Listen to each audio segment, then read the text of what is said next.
Hello, everyone. Welcome to the Gives in the Bank recruiting podcast brought to you by BuckeyeScoop.com. I'm Marc Givler, joined by Bill Greene. The band is back together. We did some bonus episodes from California with Nevada, as we did the Elite 11 in the opening.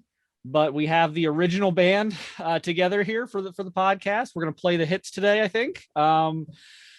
Bill, crazy month here. The last 30, 40 days. It's since things opened up in June, been a wild run.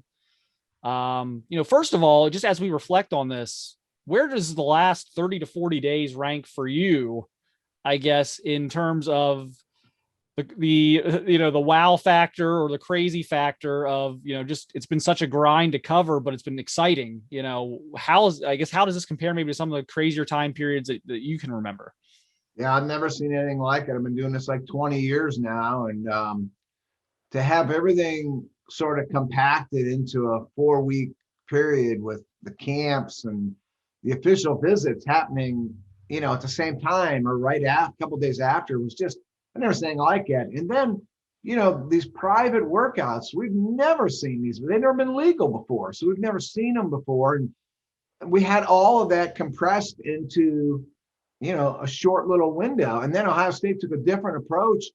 Instead of having 3 camps with 700 kids at each one, they had 6 or 7 different camps, limited them to maybe 100, 120, 150 kids at each one. So I thought that was cool. I loved it. I don't know if they'll keep it that way going forward, but for us, instead of having 12 D1 kids on campus, trying to cover them all, now we had maybe 2 or 3 guys, and there we are with Corey Dennis called it the best, the Scoop Mafia. You were there, I'm there, Tom Moore's there, Mick Walker's there, Kirk's there. So we had more coverage than I've ever worked with before, and less guys to cover. So I thought we did a great job. I really did, and I'm pretty highly critical of how we cover events. It was amazing, but it was so easy because I never worked with a staff like this before, and have never had so few kids to cover. So we were able to take Shamar Stewart and cover that kid from the time he walked in to the time he went home. And, it was fun for me. It really was a lot of fun.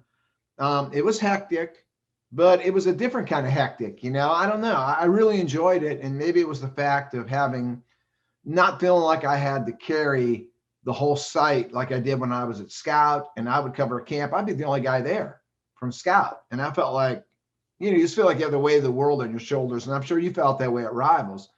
But with the Scoop Mafia on your side and so few big time kids at each camp, it was easier and it was lighter and it was not as pressure packed, not as tense. And I think that's why we did such a great job. And I thought we did do a great job, but it was fun for me. I had a blast. Yeah, I like the format, and I don't know what they're going to do long term, because I know camps are a big money maker for them. It's a nice way to bring in some revenue. You charge $40-$50 or whatever it is to 500 kids 80. For a day. I think last year was 80, or 2 years ago would have been last year. I think it was 80 or 85 per day. You're probably right. You bring in 600 kids at 85 a pop, and you're making some cash. Right. So I'll understand if they go back to that, but yeah, from a coverage perspective, you just felt like you weren't missing anything really. You felt like you could cover everything. When there's 500 kids there, you're going to miss something. My goodness, like going back several years, like Zach Harrison would have got lost in the shuffle as an underclassman. Yeah. Well, plus they split the sessions now. Exactly. It used to be everybody was doing the same thing at once. The DBs would be inside and the D linemen would be on another field across the road. You had no chance. Well, now when they split it to, big linemen in the morning and skill in the afternoon, it was just a piece of cake, and that contributed to getting more coverage too. Yes. Because you didn't have every position group on the field at the same time. And you're there from Rivals, I'm there from Scout, and you're flipping a coin. Do I want to cover Joshua Perry or do I want to cover Savon Pittman? I don't know where to go. And then someone would say, oh my God, did you see Warren Ball and Briante Dunn with the running back group? I'm like, no, I didn't. I didn't see him. I'm sorry. I can only be in one place at a time. So from a media perspective, this is clearly the way to go for us. And see, I think the coaches really enjoyed it too. So I won't be surprised to see the new format. I won't be surprised at all. No, I hope so. I mean, yeah, I think it's easier for the coaches when you're working with a small group. You feel like you can get that individual attention, especially if you've got a couple of guys in your group. Larry Johnson had a couple of groups where there's, 3 or 4 dudes. I mean, you don't want to be trying to work with 50 other kids, plus, right. Make sure DJ Hicks is having a, good time on his workout, and, Hero Canoe and those guys. So I thought it allowed the coaches to really, zero in on their top guys and not get distracted by just all the craziness that comes with a 500, 600 kid camp. So for me, it was the most fun camp season as far as the Ohio State team camps to cover. So I hope they keep the format. We'll see if they do.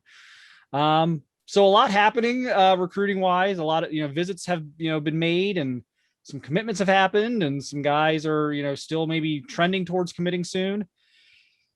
Where are we at right now? I mean, what are your, I guess, most important things right now? Where are, maybe 1 or 2 areas that, they gotta get this taken care of here, between whether that's this month or, maybe in the next couple months, what's important right now? Well, I think the shift right now is to defense. The D line needs filled. There are a lot of candidates there. We think we have a pretty good handle on who the tackles might be. I don't know that we're quite as confident as on the D ends.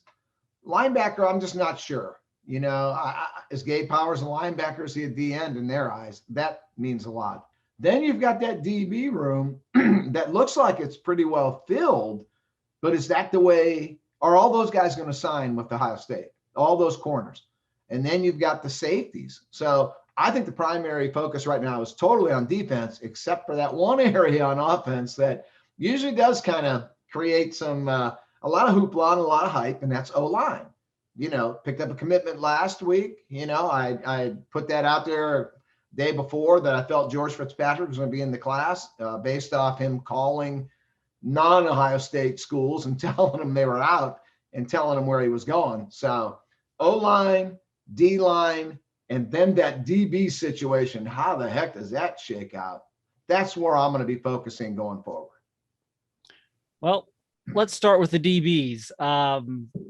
So Zion Branch drops his top 5. No surprises there. Nothing, that would take a step back. Going to make a couple official visits in the fall.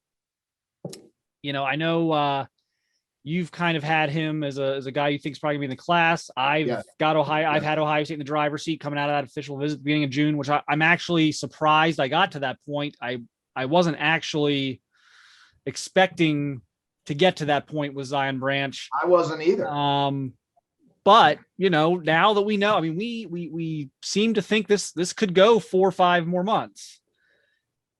Confidence level now versus a month ago, and kind of what you think moving forward here on this one. I kind of thought he would be committed by now. I really thought the official visit would totally shake up his long-term plan of taking visits, announcing later in the fall. I thought coming out of the visit to Ohio State, I wasn't going to be surprised to be committed within a week after that visit. Well, that didn't happen. So maybe now we'll see what happens. If he's going to take visits in the fall and not commit, I think it would be good for Ohio State to get him back on campus again. And that would have to be unofficial. And that's, not exactly cheap. So we'll see. We'll see what happens there. I still have him in the class. You put a gun to my head, they're going to get Zion Branch. I feel really strong about that. But, I kind of did think he would be committed by now. I have him and Xavier Wampa in kind of the same bracket right now, where if you made me pick one school, I would pick Ohio State. But if I don't see them back on campus in the fall on an unofficial visit, I'm going to be very worried if I'm Ohio State. I think they got to get both those guys back on campus. Wampa is supposed to come down for the Penn State game. He said pretty much, it's in Penn, to use one of your, it's maybe not in Sharpie, but it's in Penn that he's coming down for Penn State. I I think that would be obviously very big. I think Notre Dame and Texas A&M have made this making this interesting and have maybe even closed the gap a little bit from where it was maybe 6 months ago. But again, with Branch, it's just like, okay, how does the USC pool, there with the geography, the longer this goes, does that increase USC's chances? But then you got to think about, okay, what's USC going to look like this fall on the field, Right. and how could that impact things? So I think there's a lot of different things at play here. And again, I think if you make me pick for those guys, I would pick Ohio State. But I really think we got 4 or 5 months to go here with both. And I think there's other teams that have a chance. And I think it's gonna be interesting. So that's gonna be fun to watch. Let's talk about the corners a little bit. Wow. Yeah, let's really get wild. Where do you see this kind of going here with Jaheem Singletary? I guess we'll start there. Yeah. The funny thing is they have, like, you look at the corners that are committed right now, and I never thought, a month ago, I was sitting here telling you that I think Terrence Brooks is the most likely one to sign with Ohio State, which is probably how I feel right now. I think he's the most likely. To get back to your point on Jaheim, I don't know.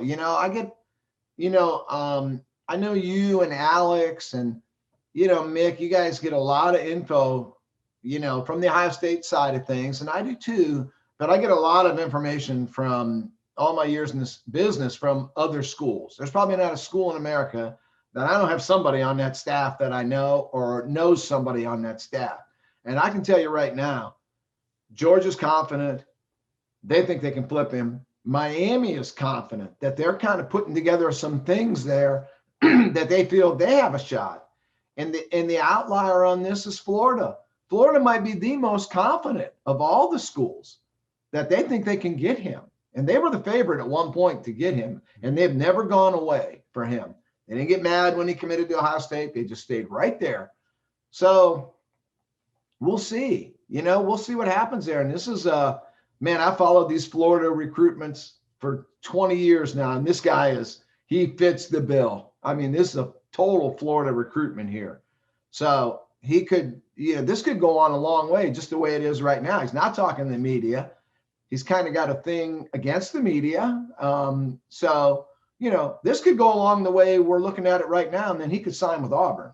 I mean, this could be a Carlton Davis move. So I don't know what's happening. I don't know what to even say with Jaheim. I would just, everything I write, I just describe it as concerned. And I think that's probably where Ohio State is right now. I think they feel good. I think they like where they are, but I mean, I don't think they look at Jaheim Singletary like they're looking at Gabe Powers right now or CJ Hicks. Right. I think they feel a lot better about signing them than they do Jaheim. So this is going to be a crazy one to try to track, because he is not going to be vocal and out in front and let you know everything he's doing. Jaheim is just not. No. So let the game begin. Yeah, that one's going to be, I think, really wild. And now it's just a matter of, is this going to be, you mentioned Carl, that was good. I was just about to go there. I was like, is this going to be Sean Wade or Carlton Davis? Yeah, I don't know. We're going to find out. Just buckle up. If you're for the faint of heart kind of guy, then follow Gabe Powers and follow CJ Hicks. Yeah. Don't follow Jaheim Singletary. So right. Jaheim this is for the men to follow, not for the boys. Yeah, it's going to be interesting. Florida, I think, is the one. I know Georgia, and they've done a pretty good job with corners lately, but Florida is the one that's interesting to me, because I think everyone was pretty convinced he was going to Florida up until like the very, maybe the very last couple weeks there before he committed to Ohio State, and they never went away. And I was even, I went to his school in May, and there was still this like, watch out for Florida type of vibe coming from people at the school. And that's the one that I think would make me uneasy if I was Ohio State. But, Georgia and Miami certainly as well are trying. A lot of schools are trying, but we'll see. I thought, everything I was told was that the official visit was, went well. I think it was good timing. I think if you had waited to get him on campus until like October, would you have lost him by then before you even got him back up? So I think I think it was good timing to try and maybe stall some of the momentum that other schools were trying to build. But I don't know. it's gonna flip back though. They're gonna have to get him back again later. I mean, we had mentioned Carlton Davis, that recruitment, how that went. This has also got some Jordan Battle wrapped in it a little bit where, if you remember when Jordan took that official to Ohio State in the spring, there was some thought among the Ohio State coaches that maybe we're shooting our gun a little too soon here. And will we ever see Jordan again? And Jordan and his dad, we're going to come back for this game. We'll be back. They never came back again. Never saw him again. So with Jaheem, would you be better to lose him today, knowing that this commitment isn't going to stick anyway, and then bring him in November for an official visit and shoot your gun then? I mean, I don't know. I mean, that's why, Mark Pantoni and Kerry Combs and Ryan Day, I mean, that's how you figure out the puzzle, in this recruiting. You don't recruit Gabe Powers and Jaheim Singletary the same way.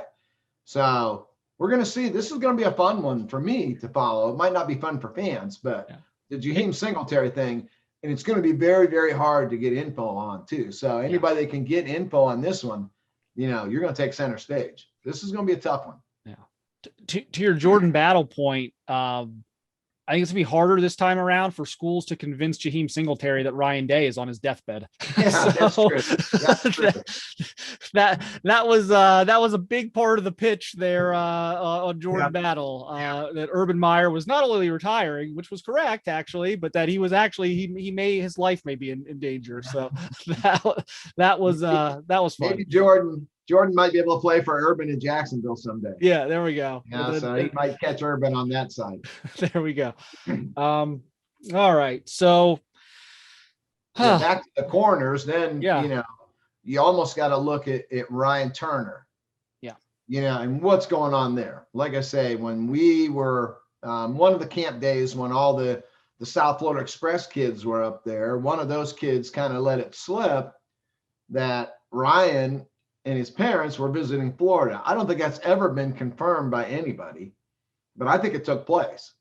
So what's going on there? There's supposed to be a great family connection, Ryan's parents with a coach on the Florida staff. And I know Florida's pretty confident there with Ryan Turner. So I don't know, because I was told in the beginning, and my guys from Florida, we saw them on video earlier, they're kind of worried about Ryan, flipping away from Ohio State, but man, he just seems so much like an Ohio State kid.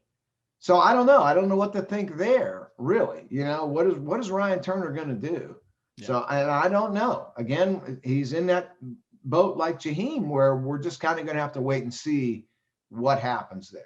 So, but I think there's question there, and I think it's legitimate to see what's going on with Ryan Turner. This reminds me, it's a little bit different situation, but it reminds me of the receiver class a few years ago with Fleming and those guys. And we started talking about, they're recruiting all these receivers in back-to-back classes. They look good with all their targets. And you just looked and you said, well, we'd pick Ohio State for all these guys that are out there. But eventually someone's going to take a look around and be like, I can get on the field right away over there. And this is going to be a much, much more difficult and longer process. And ultimately, Lorenzo Styles Jr. ends up at Notre Dame. Right. And I could see, now he was never committed to Ohio State, but I could see something similar with these defensive backs where, maybe everything's fine right now, but it just feels like at some point in the next 5 months, somebody's going to take a look around the room here and say, well, J.K. Johnson and Jordan Hancock and all the guys they took last year. And now I'm in another big DB class. Right. And this other top 10 program's got a really nice path to the field, might be closer to home. Yeah. Sure. And he almost can't. What am I doing like here? That. Yeah. We saw it last year. Well, on one hand, it kind of made sense for Devontae Smith to look at J.K. Johnson and Hancock and think, I don't like this. So I could see him looking around. And then on the other hand, he goes to Alabama. Yeah. So that's really not the place you run to when you're, Right. kind of depth chart conscious. You don't go there. Right. So, and then, when you get away from Ryan, now you drop down to Jair Brown, who, I know you like him a lot. He's growing on me. I like him more than I did before.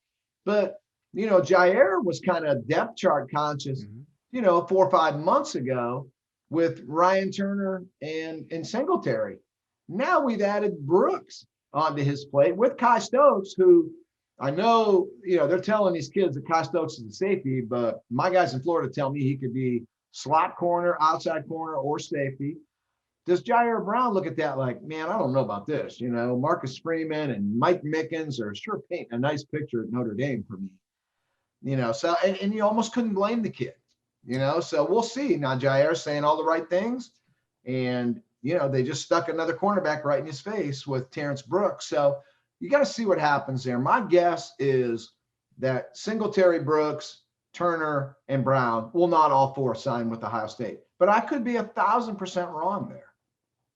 And so trying to pick almost like a day-to-day thing that we just got to track it day by. Right. And what seems evident on Monday could be totally flipped on Tuesday. Yeah. I mean, it's like but you can't really, it's hard to say which one it would be. Like, I would probably agree with that, but I just don't know which one it would be, that wouldn't, it's like taking, we'll plug Vegas nose here, which we'll get fired up here soon with football season around the corner. But it's like having a 4-team, money line parlay on, a field goal favorite. One of those favorites is going to lose, but you like them all to win the game, but probably only 3 out of 4 are probably going to win.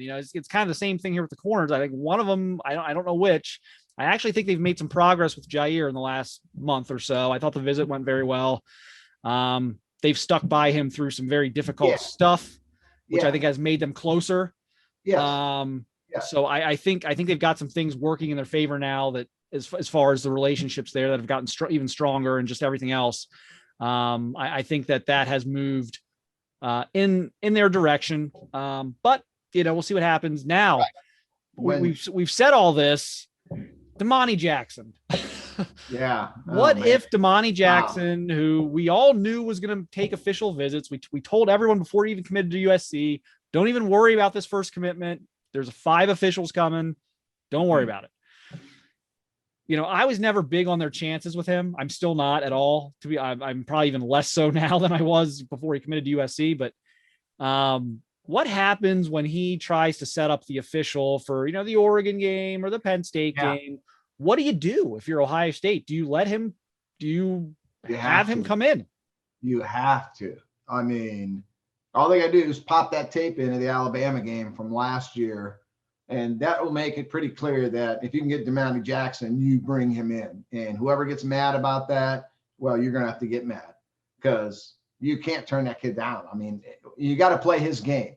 Do I think it's a game that he would just come visit for the Oregon game? Great weekend away and top game in America. Yeah, I think that's a game.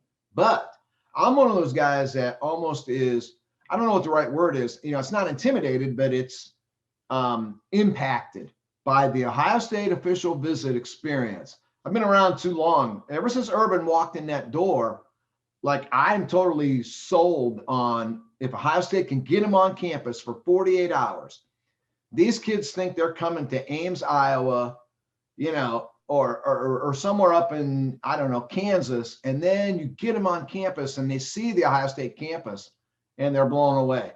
And then they take them downtown and they see that Columbus, what a city Columbus is. And their expectations coming in were a 5 and the visit is a 10 and they commit. I've seen it too many times. It happens. It happened to Brooks. It might happen with Chris McClellan. The Ohio State, they do official visits.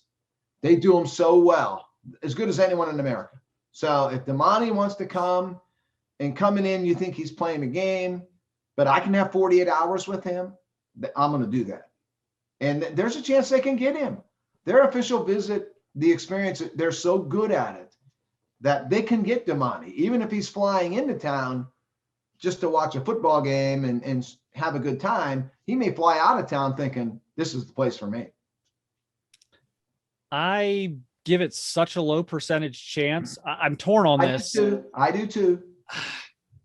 I guess if I were making the case to do this and risk rocking the boat, I guess the case I would make is that the one guy I think you would definitely not scare off is Jaheem Singletary. No, he's Jaheem not thinks going to leave the class he's because the of best depth corner chart. in America, For sure. and he probably is. I mean, he might be.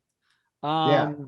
And yeah, if you lose Jaheem Singletary in the next 5 months, it's going to have nothing to do with the depth chart and who else you brought in and everything else. So you're not risking losing Jaheem Singletary over this. So the question is, does having this, minute chance at pulling Damani Jackson, and then that even more minute chance of pulling Damani Jackson and pairing him with Jaheem Singletary, who's going to stick with you through signing day, is that worth maybe running off one of the other kids, and then they don't get Damani, and now you're like, oh gosh, we didn't get Damani, and we lost somebody else along the way, and now we've got to figure that out. And to me, the risk is worth the reward. I mean, Damani Jackson, and he's just too special of an athlete. I'm going to bring in Damani Jackson next year and the year after. Right. So with Kerry Combs here, if you're scared to compete at Ohio State as a DB, it's probably not the place for you. And I'd want to know that now rather than a year from now when they transfer out after I put a year developing this kid, then he gets scared and leave. No, I want to know now.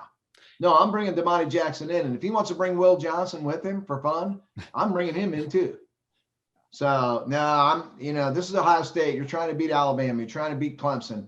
It's not a time to be worried about feelings. It's just not. It's time to build the best 85-man squad you can build. It would definitely smoke some of that out. It's kind of seeing who's in the class because, who's doing too much depth chart watching and, right. Who's serious and who's not. I think it would help smoke that out. It'll be interesting. I will be fascinated to see that play out if he comes in on the visit, if that impacts anybody else. So that's kind of the elephant in the room right now. D-line here. Yeah. I'm a little surprised Chris McClellan hasn't made a commitment to Ohio State at this point. I'm with you. I know Oklahoma specifically has been really, really, really kind of last minute Hail Marying this thing. Yep.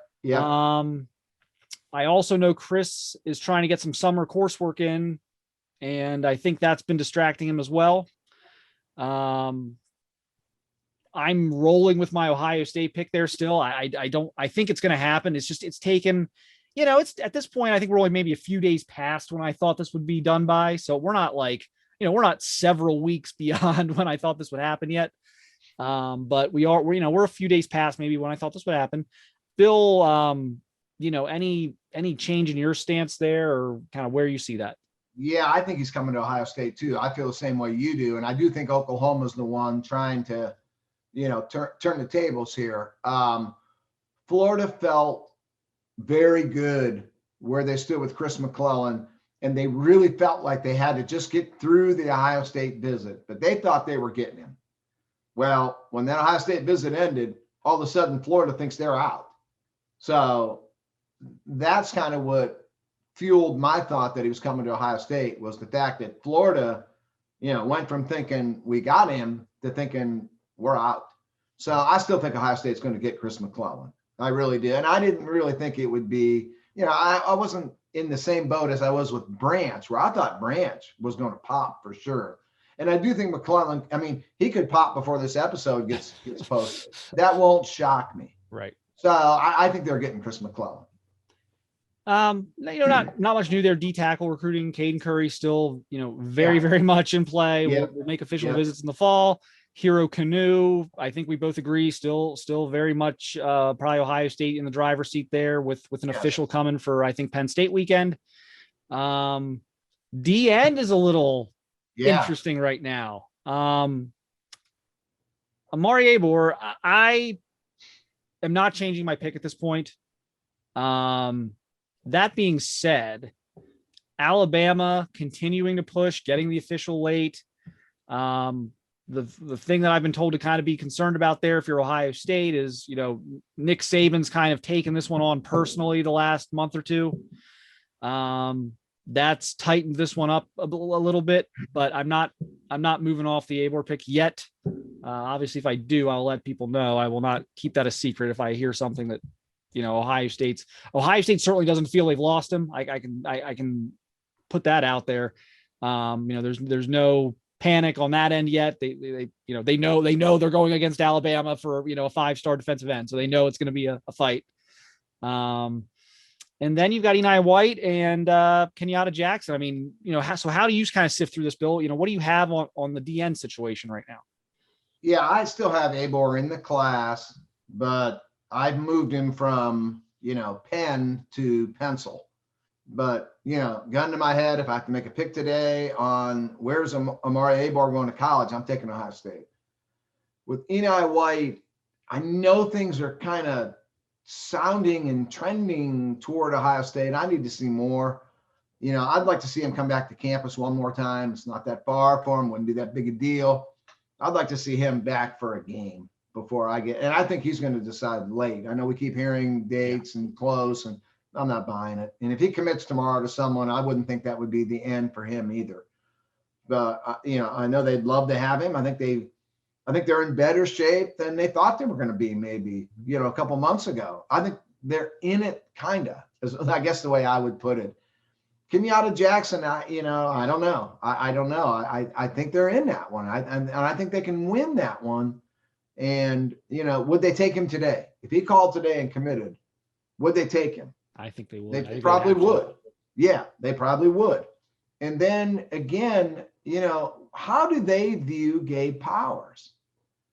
Do they see Gabe as absolutely? I don't care what they're telling him. I want to know how do they view him? If they view him as a 1,000% DN, that kind of affects how you approach this, and it also affects how you recruit the linebackers going forward. So I don't know how they view Gabe Powers, and maybe they don't know yet how to really, they see him as a swing guy maybe. But if they knew he was an absolute defensive end and they love the kid, then that impacts how you recruit these DNs. Yeah, I'm with you on White. I don't think he's going to decide as soon as he's hinting at. I think he likes to do a little misdirection. And I think there would be, do I think he's being dishonest about Ohio State? No, I think Ohio State made a move. I think Ohio State got him thinking. I think his mindset was, I don't fit what Ohio State does defensively. I think Ohio State sat him down for 48 hours and said, well, actually you do. And here's how. Yeah. And that, I think that impacted him quite a bit. But yeah, I'm not buying that they're like now at the top of the list. I would still take the field there for sure.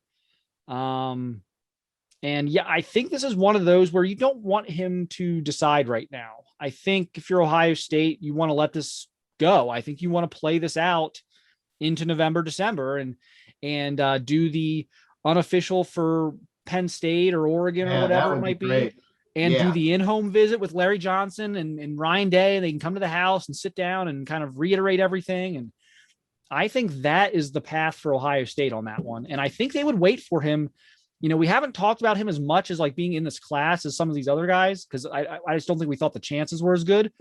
But this has been their top, or is this if it's 1A or 1B? I mean, this has been a top guy. If they could take anyone in the country, he would have been right at the top of the list at the defensive end position. So this is not a guy who, all of a sudden, like a guy like Chris McClellan, that's been maybe a few months in the making. Like that really just started to pick up in the spring.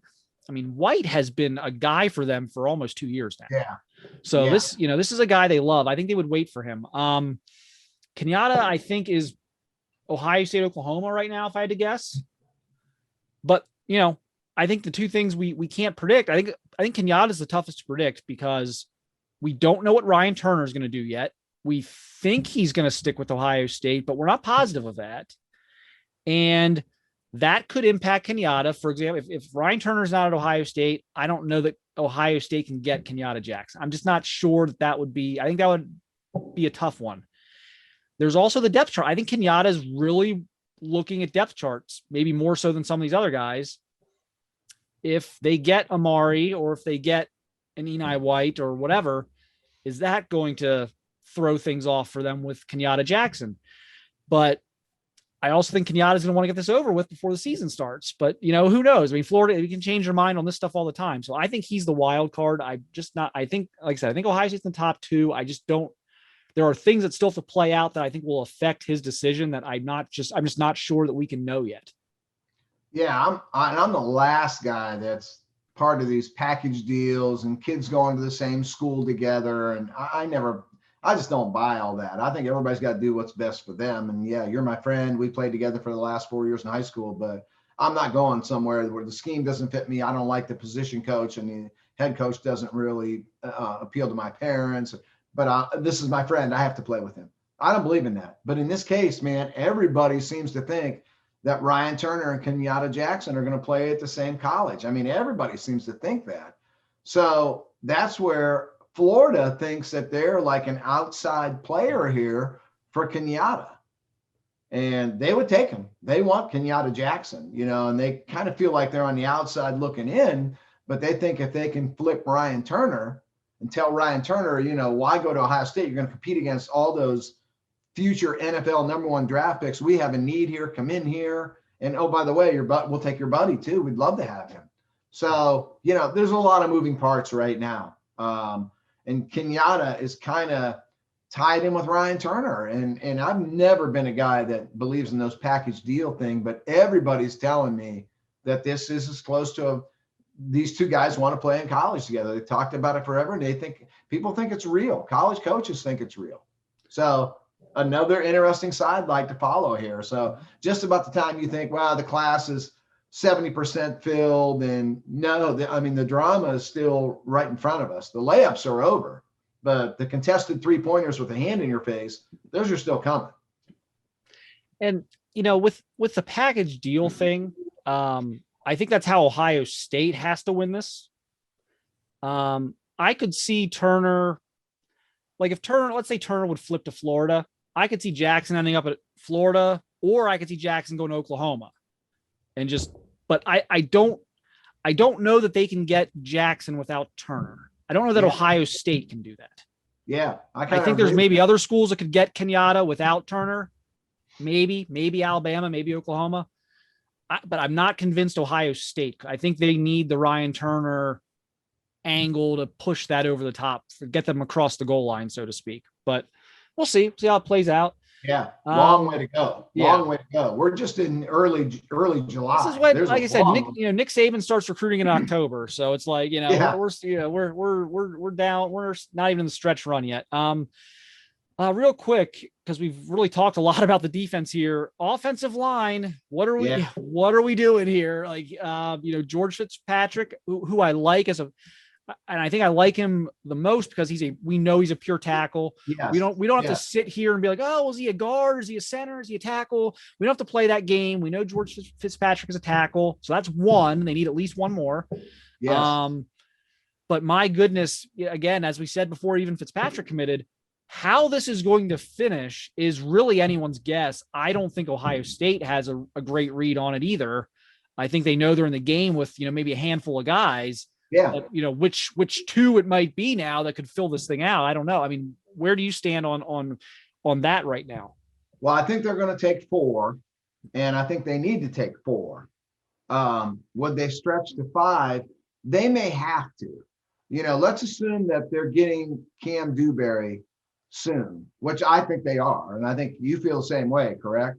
Yeah, I didn't think I would get there. That's one of those guys I didn't think I would get there on, but I'm there now. All the Texas people are like, oh, he's going to talk Ohio State up the whole time, and he's going to go to like Texas A&M or Oklahoma or something like that. But I think Ohio State's getting him at this point. Yeah, I could buy, maybe I'm bought the farm there. Maybe I'm the last guy to know the inside secret. So it could be, but assuming they get Dewberry soon, Addison Nichols, I think, is going to decide before his season starts. Mm-hmm.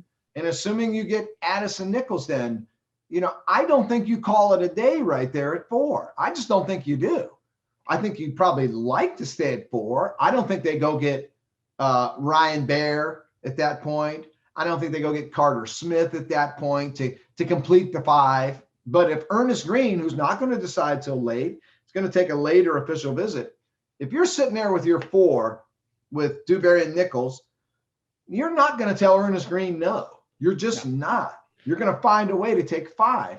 If a miracle drops out of the sky and Zach Rice suddenly has some epiphany that he needs to play football at Ohio State, you're not telling him no. You're taking him as 5. You're going to do that. Where, in the past, like last year, they took Zen Machowski late. Numbers were a little down. They needed to take. They're not going to be in that boat. They're going to get their 4. I feel strongly about. And then if 5 turns out to be Ernest Greene, they're taking him. If somehow Zach Rice out of the sky, Tyler Booker, they would take them and go to 5 for sure. But I think they're taking 4, absolutely. Yeah. There's no way. I don't care how many commitments they have going into September. There's no way they cancel that Ernest Greene visit. No. None. No And chance. And not only because I think Ernest Greene is right at the very, very top of their O-line wish list, but also because I was just out of Bosco last week.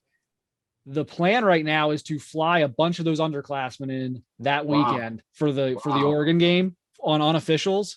Wow. So you're talking maybe some really, really, really big names in 23 and 24. They're not going to blow that up at all. They're going to want to keep that rolling. So I agree. I think they'd love to get to 4 and not have to worry about it. And then they can just kind of, swing for the fences, so to speak, on some of these other guys. Yeah. And I think they can get Ernest Greene. I don't think they're going to get Zach Rice. I don't think they're going to get Tyler Booker, but I think they can get Ernest Greene. Well, my feeling on Ernest Greene, my history with him starts back after his freshman year. The Pro Football Hall of Fame, where I live here in Canton, brought in a ton of top high school kids, best of the best in the country. And they brought some underclassmen in, and Ernest was one of them. And he was just, a baby fat 15-year-old kid out there trying to block Kayvon Thibodeau. And he was pretty good. You could tell he was a heck of a player. And I talked to him, and he just raved about Wyatt Davis. And family's close with Wyatt, with Wyatt's family. And Wyatt is his dude. That's his mentor. That's his guy. And Wyatt had such a great experience at Ohio State, culminating with him being, a high draft pick.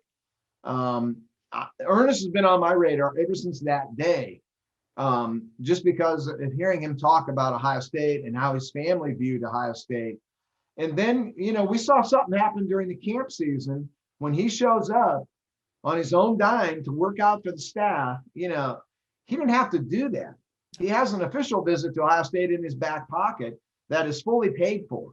Mm-hmm. So for the family to send him, to Ohio State, 2 months before his official visit, that's interest to me, and he did the private workout. He didn't need to do that. He could have showed up and just been, stroll around campus and just, VIP tours. He showed up and worked. He did the workout. I think that is almost as telling as making the flight, is that the fact that he's like, no, I'm not just going to fly in and, be babied for a day or two. I'm actually going to go work out.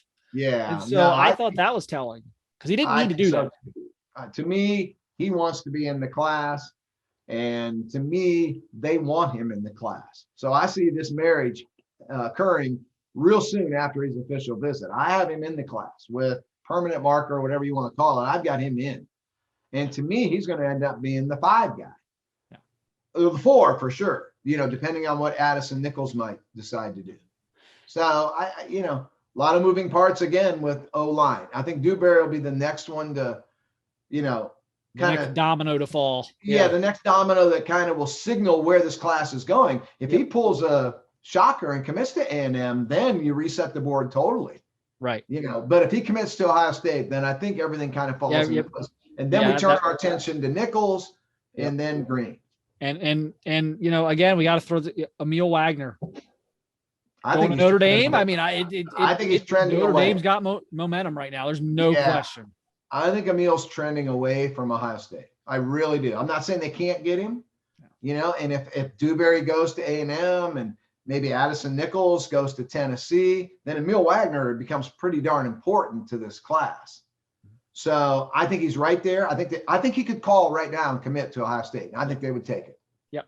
So he's important, but I just got a feeling that one is kind of, I had him in the class at one point in pen. Yeah. And then I moved him to pencil. Now I might move him to I don't know, coin flip. I think that one is kind of not trending to Ohio State. Yeah, that one's dicey right now. And I think, again, I think the Dewberry domino is so big here because if Ohio State gets Dewberry, then you're 3/4 of the way there. Yeah. I'm not saying you stop recruiting Emil Wagner. Of course you don't, but the pressure is just not as heavy at that point. Yeah. You can miss on a couple of guys and still figure this out.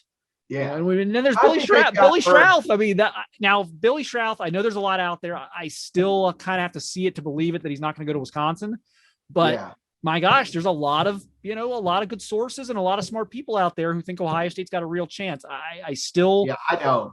I think Wisconsin personally, I'm going to kind of stay on that for now, but that one got a little more interesting than we expected. Yeah. Well, another thing is I think Ohio State knows everything we know and more. Yeah. And I think they have to feel that they have Ernest Greene in their back pocket. Maybe not on lock with the key turned, but they got to feel pretty good about where they sit with Ernest. And I feel pretty good that they want him badly. And I think he has shown everything. If we go by the old Nevada line, watch what they do, not what they say. He's done a lot to show that he wants to be in this class too. So I think they've got Ernest in their back pocket. And then it's Dewberry, Nichols, Emil Wagner. What's happening with those three? Yep. So that'll determine if this ends up being a 4 class or they stretch to 5. And, luckily for everyone, I think we're going to have a lot of those answers in the next 30 to 45 days. I think we're going to have a lot of those answers pretty soon on these, on Dewberry, on Nichols. I think Wagner probably as well. Wagner. Yeah. I think a lot of those guys and Strouth probably. I think a lot of those guys, if we're looking at some of the peripheral guys, I think we're going to have a lot of answers on O-line in the next 30, 45 days. And we're going to know, okay, great job on the O-line, good job on the O-line with maybe a little work left to do, or, here we go again. So I think, and I tend to think it's going to be one of the first two. I don't think. I do too. I don't think we're going to have some of the other previous year issues. I think they're in pretty good shape right now. I do too. I think this class is set up to be really solid, just a solid O-line class. The kind of class that you can compete for national titles with. This is the kind of class you need, So is it exceptional? You throw Keontae Goodwin, Zach Rice, or Tyler Booker in there with these guys, then it goes from solid to exceptional. I don't expect that, but I think it's a really, really good class made up of guys that will start for Ohio State. They took the 6-man class 2 classes ago. Paris Johnson, Luke Whippler are like, oh my God. And then the rest of them are like, do you really see those guys as multi-year starters at Ohio State? Maybe not.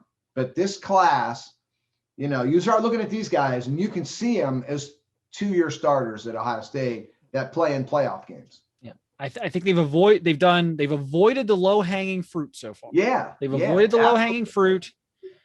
And I don't think it's going to be a scramble at the end to meet numbers as we've seen a couple other times when they didn't do the low hanging fruit. So I think we're eliminating those 2 scenarios that have come into play at various points in the last 4 or 5 years. But, the decisions aren't in yet, but feeling pretty good. It's going to be a good O-line class. Feeling pretty good about that. I agree. All right. Well, we have talked for a while here, so we will. But it was good. We needed a state of the recruiting class, kind of episode here with everything that's gone on the last month, and we'll start getting these out a little more regularly now that we're all off the road and not working 12, 15-hour days at camps and everything else. We'll start plugging away here on weekly stuff. So appreciate everyone listening. We'll see you again soon.